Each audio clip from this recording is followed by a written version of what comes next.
రాష్ట్ర కమిటీ పిలుపు మేరకు నెల్లూరు జిల్లా ఆత్మకూరు డిపోలో ఆర్టీసీ కార్మికులు నిరసన కార్యక్రమం నిర్వహించారు. ఈ కార్యక్రమంలో జిల్లా కార్యదర్శి మురళీమోహన్ రెడ్డి పాల్గొన్నారు.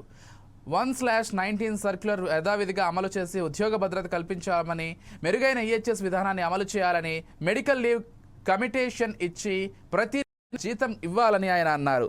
మహిళా కండక్టర్ల సమస్యలు పరిష్కరించాలని, గ్యారేజ్ కార్మికుల సమస్యలు పరిష్కరించాలని, మహిళలకు చైల్డ్ కేర్ లీవ్ ఇచ్చి న్యాయం చేయాలని, అన్ని సమస్యలు పరిష్కారం చేయాలని, లేని ఎడల రాష్ట్ర కమిటీ ఆదేశాలు పాటించి పెద్ద ఎత్తున నిరసన కార్యక్రమాలు చేపడతామని హెచ్చరించారు.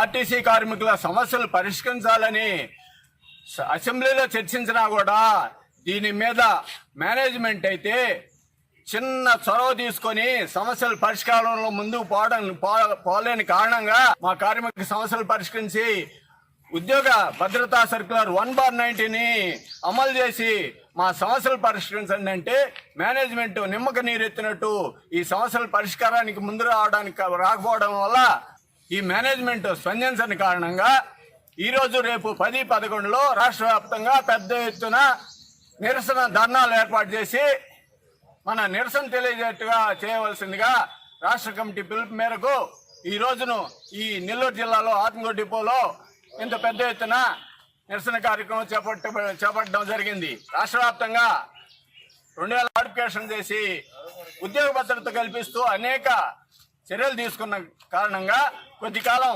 1/19 సర్కులర్ అమలైన తర్వాత ముందుకు తీసుకెళ్ళని కారణంగా మేము ఇప్పటికి కూడా కండక్టర్ గాను మెకానిక్ గాను రిటైర్ అవుతున్నాం.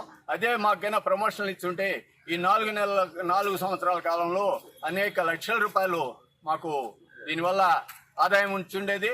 ఆర్టీసీ కార్మికుల సమస్యలు పరిష్కరించాలని అసెంబ్లీలో చర్చించినా కూడా